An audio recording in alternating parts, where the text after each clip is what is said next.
Arnold Schwarzenegger, Sylvester Stallone, Chuck Norris. These are just a few names that I think of when I think of 80s action films. They usually contain simple plots, loads of stunts, explosions, and amazing fight scenes. Then you have to look at the other end of the spectrum, a movie that contains no Sly, or Arnold, or Chuck, a storyline that was overthought, and filled with really lame fight scenes. But fear not, I have found a movie that most certainly will deliver. I mean, how could it not? It has Christoper Walken in the title role, Michael Ironside co-starring. How could you speak ill of a movie like that? This movie really needs no introduction. So ladies and gentlemen, I present to you the one, the only, McBain.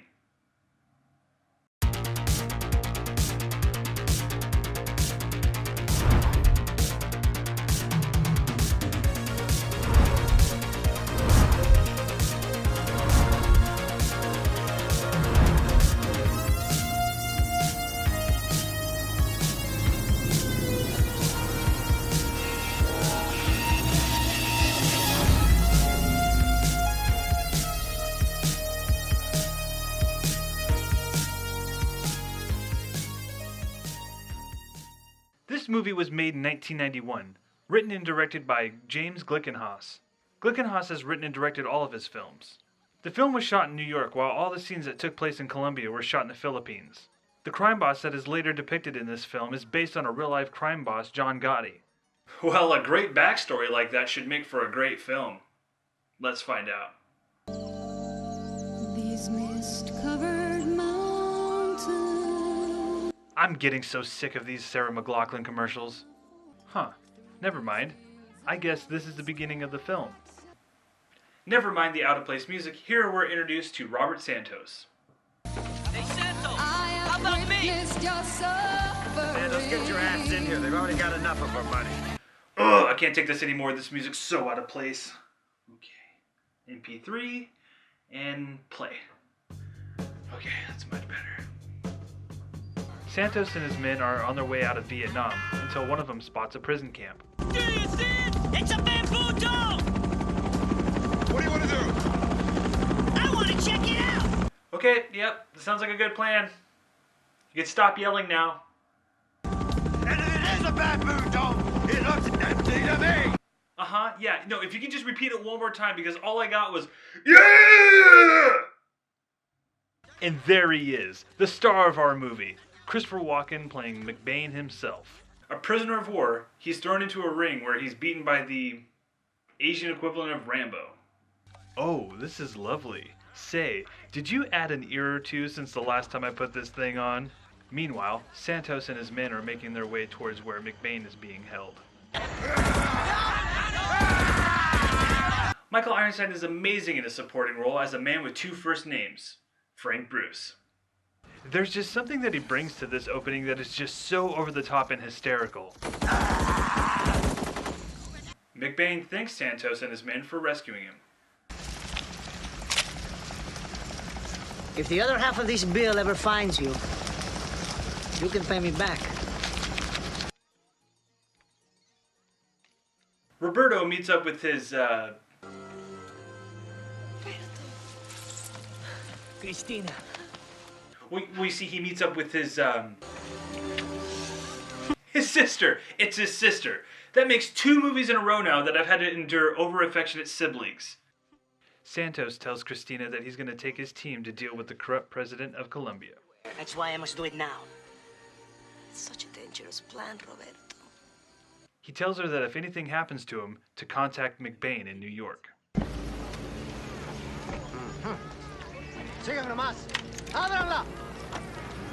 Alright, now, I don't speak Spanish, but let me give this a try.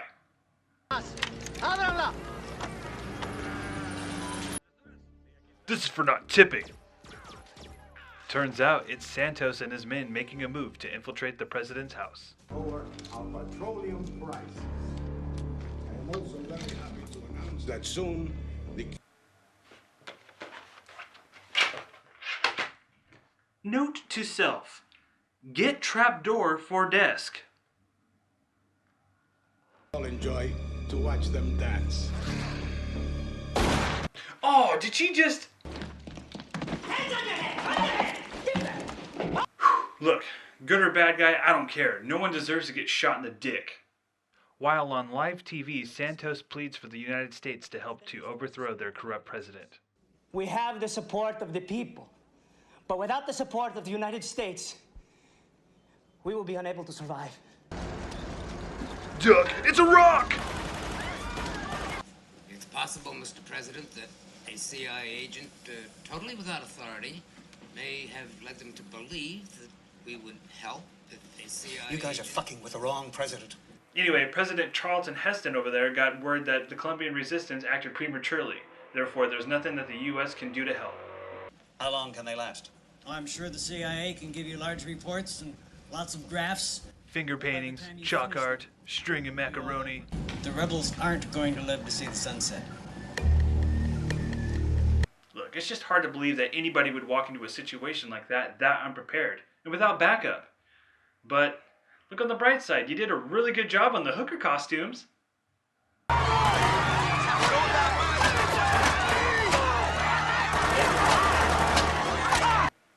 I don't think this guy's an actor. The hostages are thrown in front of tanks, just outside the president's building. This is a terrible idea. There's so much room underneath those tanks. I mean, the hostages, all they would have to do is duck. Although it seems Santos is convinced and hands over his weapon. Extremely graphic, and viewer discretion is advised. Oh no, they shot my friend. Meanwhile, back in terrible Montageville, which is located kitty-corner to Sarah McLachlan Lane, we see Christina make her way to the United States with a sack of money to meet up with McBain. Christina tells McBain that El Presidente got the locals addicted to cocoa leaves, to which you can see McBain is very concerned. The people lost interest. They grew thin. They ignored their children. Now they don't have anything. When I was about 17, I went to this famous concert, Woodstock. Getting there, the traffic was so bad, they closed the New York State Thruway. I had to walk the last 25 miles. When I got there, I had no food, shelter, just music. Yes, because getting stoned for 3 days at a rock concert is the exact same as financially crippling a village, taking away their food and leaving them with nothing but drugs to consume. Dead even. McBain makes a few phone calls to round up the old crew. Now's the part where we get to see each guy in their new respective professions. Eastland is a security guard. Eastland, what are you doing? Stop back there! Gil is now a detective. I'm sorry. Corrections Officer Ortega died on the operating table. Carl is a doctor. Look at the brain scope. He's a flatliner. Why don't you call it? We can use the parts.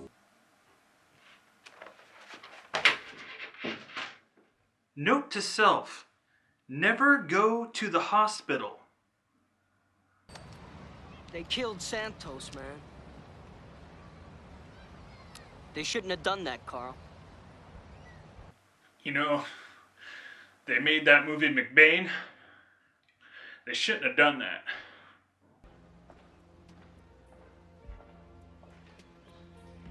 McBain and his men need to pick up one more guy, and that man is Frank Bruce. If you took the weight of the population of Washington, D.C. and turned it into gold, it'd be worth less than the annual worldwide drug trade.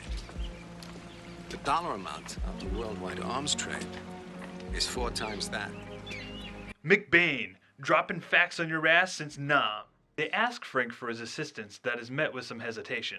Yeah, I remember Santos. It's a hell of a thing they did to him. But there's nothing we can do about it now.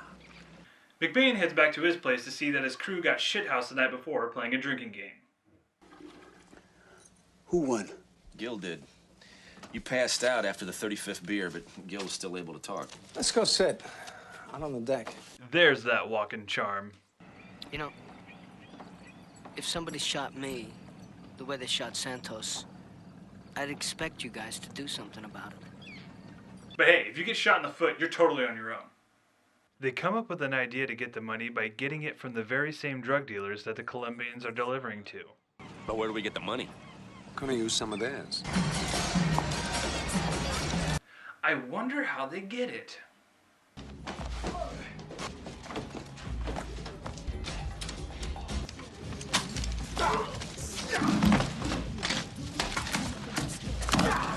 That's right, by going on a junkie killing spree, of course.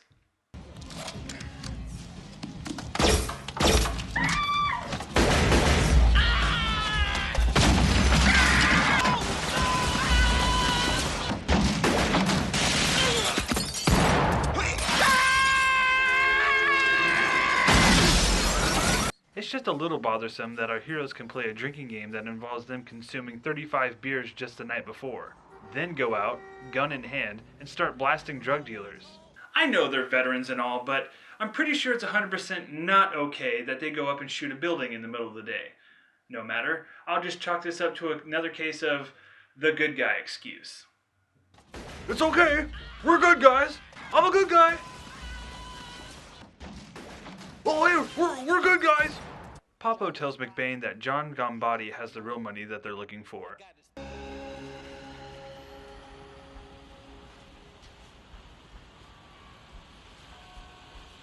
This is our annual fundraising drive, and we would like you to contribute $10 million.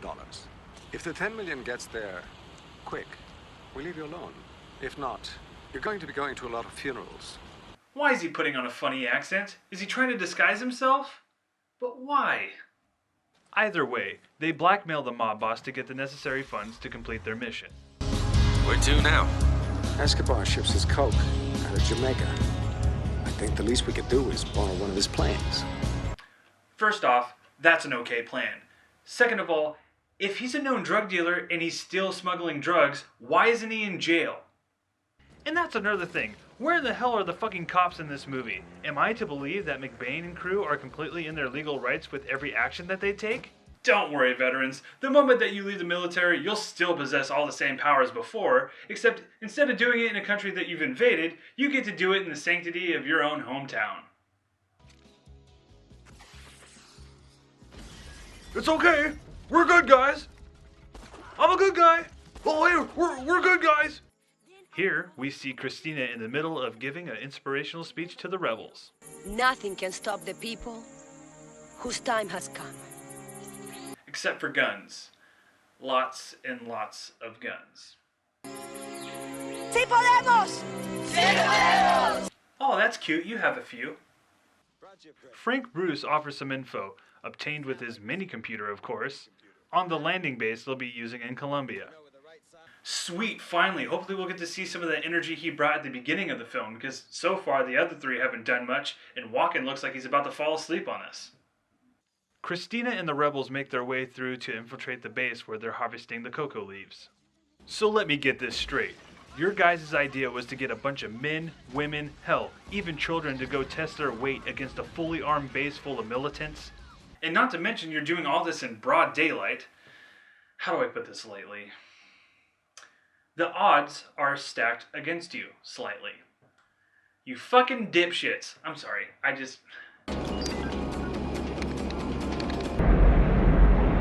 McBain and his team are flying to their destination when they discover that they are being followed by 3 Colombian fighter jets. They ask an ex-military fighter pilot, Red Dog 2, who is guiding another plane, for his assistance.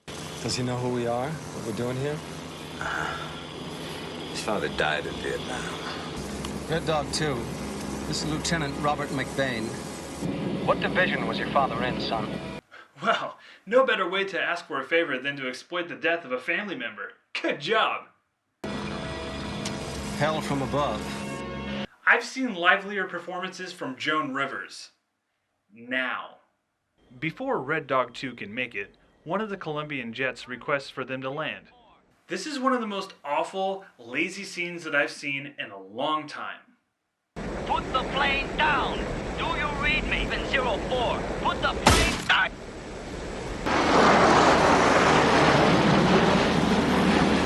The 2 Colombian jets see the 3rd jet get shot down. Red Dog 2 races to get to them before they can get to McBain.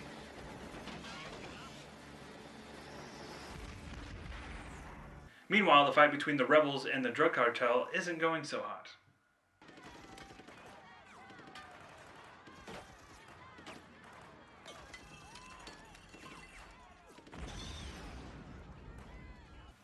You do realize you could have just thrown that grenade? I mean, call me crazy, but that's what they're made for.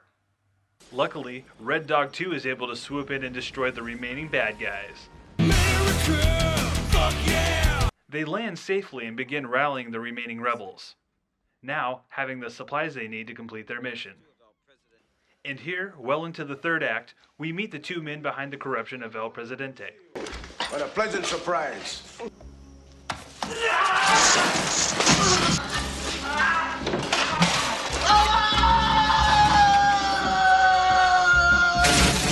That wouldn't happen.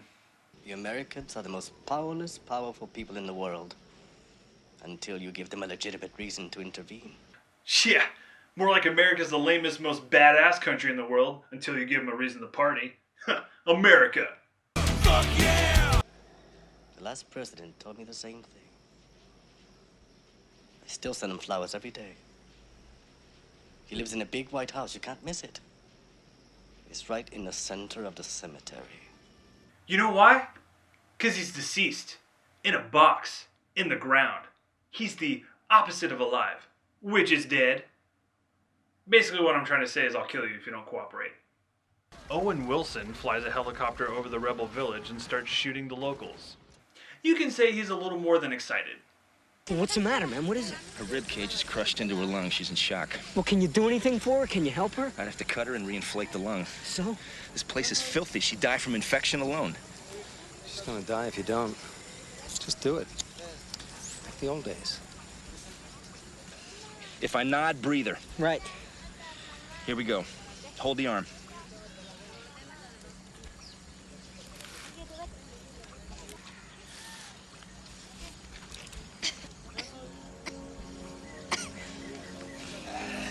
You ain't going nowhere. I don't know why he's smiling. She could still die of an infection. Literally, nothing has changed. So you just try to enjoy the rest of the movie knowing that the girl might have survived. I'm actually really bummed out now. A few of the Colombian militants start to harass a local about the whereabouts of Christina.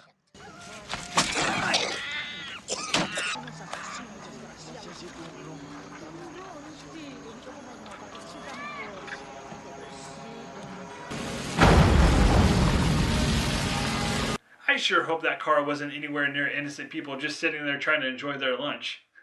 I really have to stop pointing that stuff out. McBain and crew break into a local military-run news station. Stop right there. And I will say, the actress playing Christina, Maria Alonso, isn't half that bad in this scene. What I do have a problem with is that when she calls for the rest of the citizens of Colombia to rebel and shut off the power, the guy running the show at the power plant happens to be watching that channel at the exact moment while he's at work, and without too much thought, he shuts everything down. What am I saying? I'm just jealous. I wish my job was nothing but sitting around and watching TV all day. Wait. McBain and Red Dog 2 drive a fuel truck towards El Presidente's building. Shut! I can't, man. If I let go of this wheel, we are dead! You're gonna die if you don't. I'm not gonna do that, sir. Shut! No!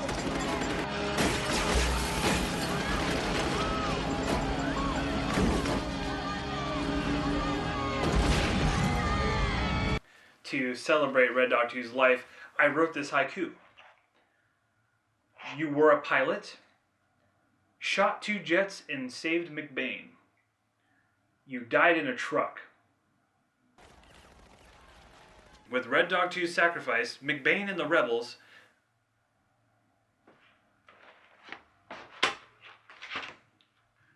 note to self. Make punk band called McBain and the Rebels. Anyway, they are able to infiltrate El Presidente's base. What's going on here? We're under attack! Open fire! I said open fire!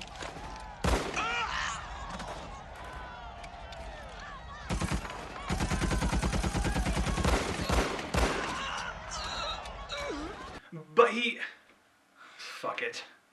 Effective immediately, I have ordered the Treasury of the United States to begin printing a new form of U.S. currency. This new money will be exactly the same as the old money, except that instead of being green, it will be printed on red, white, and blue paper. I must have missed something. Why is that important to this story? Is it to show that we as Americans can have bloated egos from time to time? Maybe. But with everything that's going on in this climax, it's a little distracting. McBain makes his way to the man who killed his friend.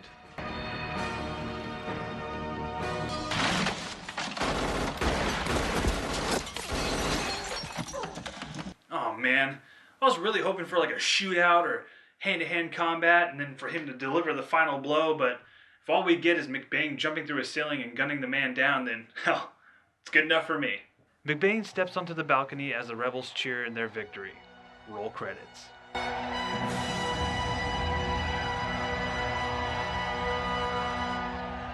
It's a bit silly when you think about it. A movie about a Colombian woman who seeks out the help of 5 Americans to help her overthrow a tyrannical leader. That's like saying, why fight a battle with 1 million Colombians when you can just use 5 Americans? Pretty ridiculous stuff. But really, what action movies don't possess the same mentality and bullheadedness?